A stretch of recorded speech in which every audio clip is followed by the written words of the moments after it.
Bonjour, on se retrouve aujourd'hui pour une nouvelle vidéo sur le DOM, c'est-à-dire Document Object Model, qui est un outil permettant d'accéder aux documents HTML et XML. Donc avec le DOM, nous avons une représentation structurée de la page HTML et il permet de spécifier la manière selon laquelle un script peut accéder à cette structure. Il s'agit donc d'un moyen de lier une page web à un langage de programmation.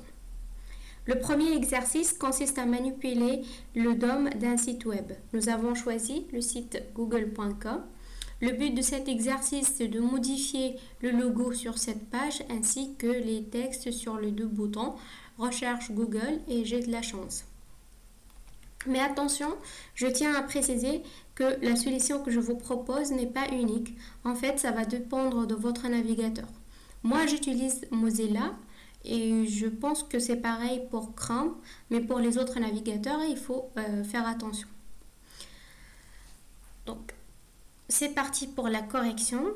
Tout d'abord, on doit inspecter l'élément pour récupérer l'élément logo.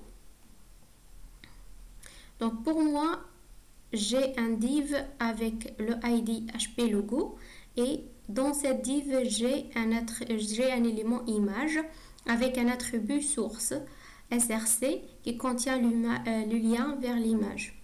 Donc pour modifier l'image, il faut modifier l'attribut source avec le nouveau URL de la nouvelle image de votre choix.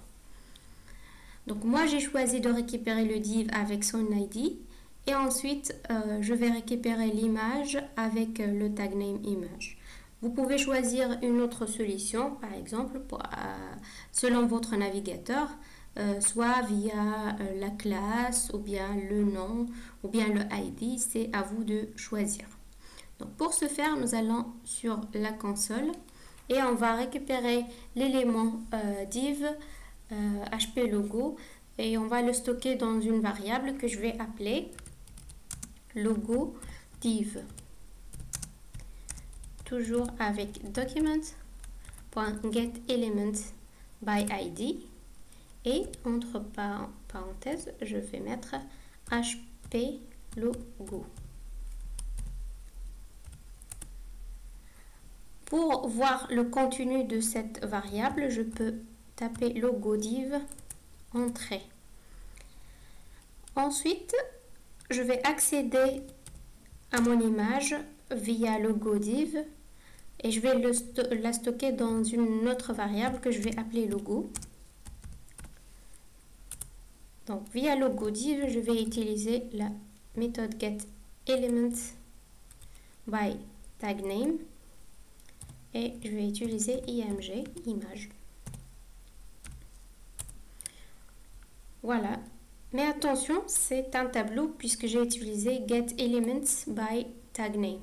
Donc pour accéder à mon image, il suffit de choisir le premier élément de ce tableau. Donc c'est logo de 0. Et pour modifier la source, je vais accéder à SRC, l'attribut source. Et je vais le modifier avec le nouveau URL d'une image de mon choix. Voilà, moi je vais choisir une image sur internet, par exemple Covid-19. Dans image, je vais chercher une image quelconque, par exemple cette image. Et je vais copier le lien de cette image et le coller ici. Non, c'est pas grave. Donc, si la console est pleine, vous pouvez utiliser la méthode clear. On peut aussi modifier la taille, la largeur de cette image. Moi, je vais diminuer un peu la largeur. Je vais choisir par exemple 250. Voilà. Donc ensuite, pareil pour les deux boutons, il faut tout d'abord inspecter l'élément pour récupérer le premier bouton Recherche Google. Donc c'est un un élément de type input. On a un attribut classe, on a un attribut value, valeur qui contient le texte à modifier, et on a un attribut name btnk. Pour moi, je vais utiliser ce nom pour récupérer le bouton. Donc, je vais aller sur la console et je vais le stocker dans une variable que je vais appeler bt1. Donc, toujours document. Cette fois-ci, je vais utiliser getElements by name. Et entre parenthèses, je vais écrire btnk. Attention, le K ici, c'est majuscule. Voilà.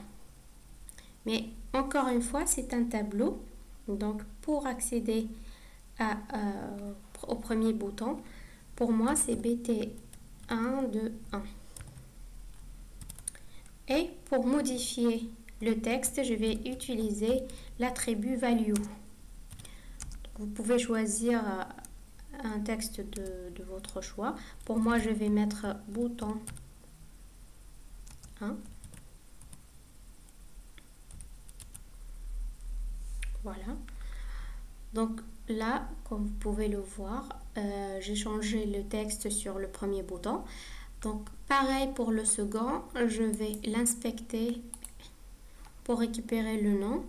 Donc pareil, c'est un élément de type input et on a le nom btni cette fois. Voilà, donc je vais faire pareil, je vais le stocker dans une deuxième variable que je vais appeler ça bt2 et au lieu de k je vais mettre un i majuscule et je vais modifier la valeur de bt2.value avec bouton 2. Voilà, donc j'ai une page google.com dont le logo qui a été modifié et les deux textes de boutons aussi. Voilà, merci et à bientôt pour une prochaine vidéo.